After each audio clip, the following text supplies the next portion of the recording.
It's warm enough now that my spinach and kale are starting to go to seed here.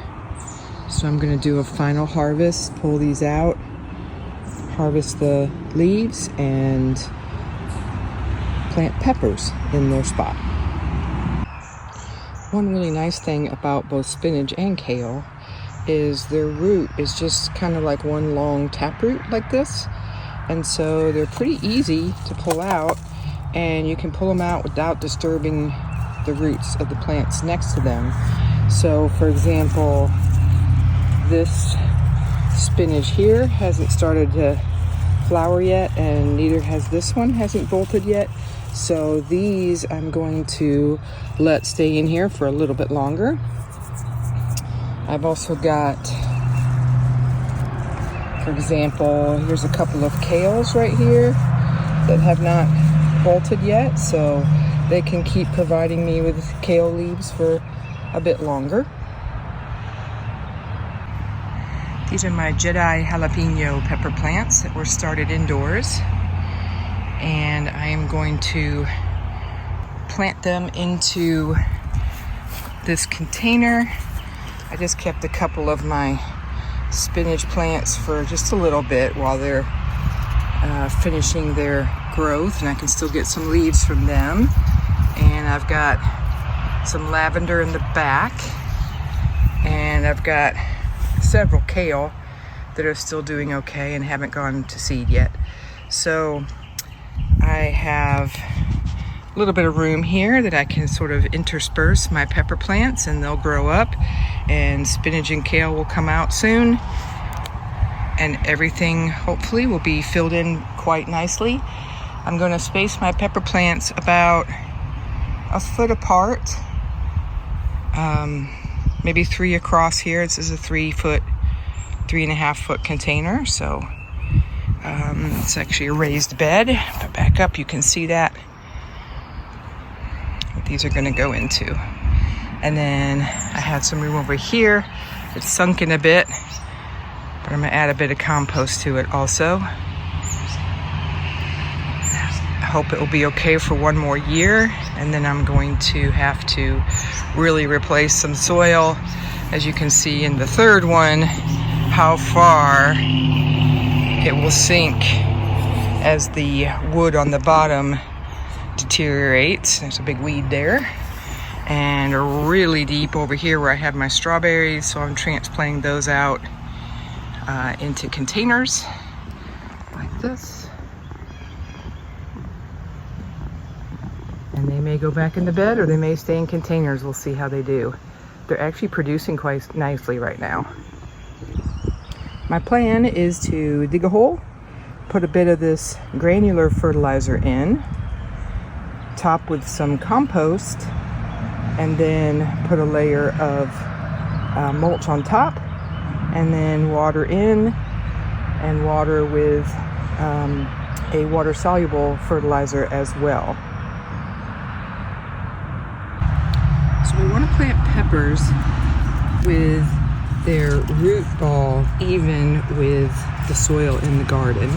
So I dig a nice hole.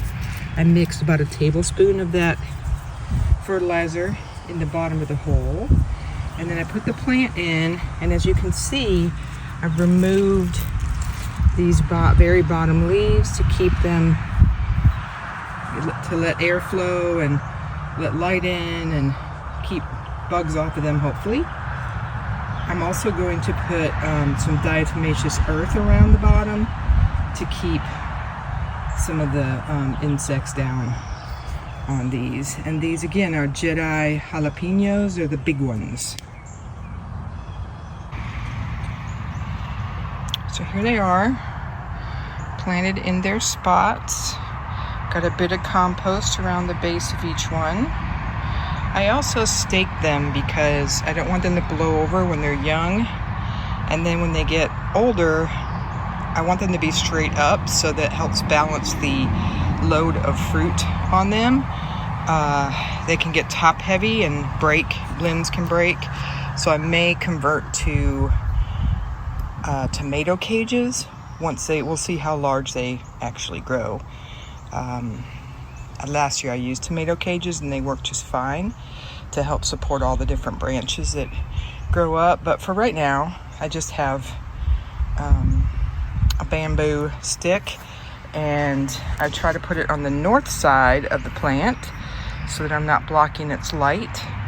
And I use these clips because they're super easy to use, and I like this little part that sticks out right here because I can clamp this back part. Just works like that. I can clamp this back part on a stake, and it doesn't press. There's this thing for the stem of the plant, like this, so it doesn't compress that. It has plenty of room. It's not squashed against the support. My next type of pepper is a mild habanada pepper.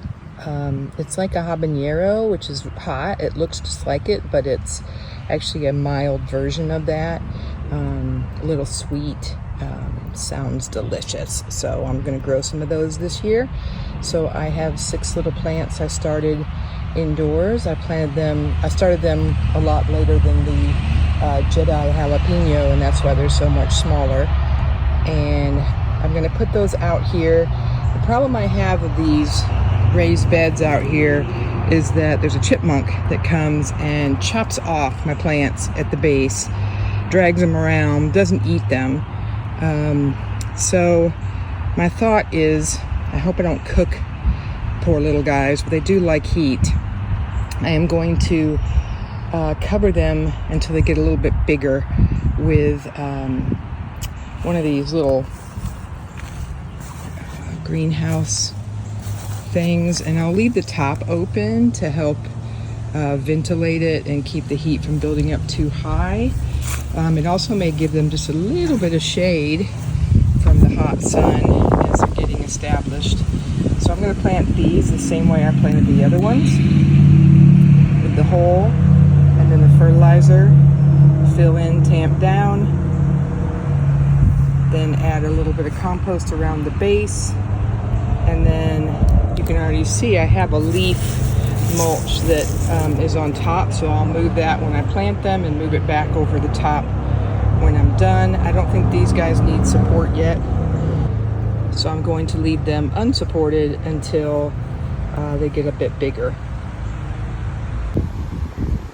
So here is my finished project of the end 2 beds. The very far back one is the bed that contains the Jedi jalapeno peppers, and this front one in front of it right here, has the little habanadas in it, and the top is open so rain can go in. I may flip it around with the opening facing west instead of east. We'll see. Usually the rain comes in from the west, and I do want the water to go in and water them. So that may be it's an easy thing. Pick it up, flip it around, set it back down. And I'm hoping that will keep the chipmunk from going in and devastating that particular bed.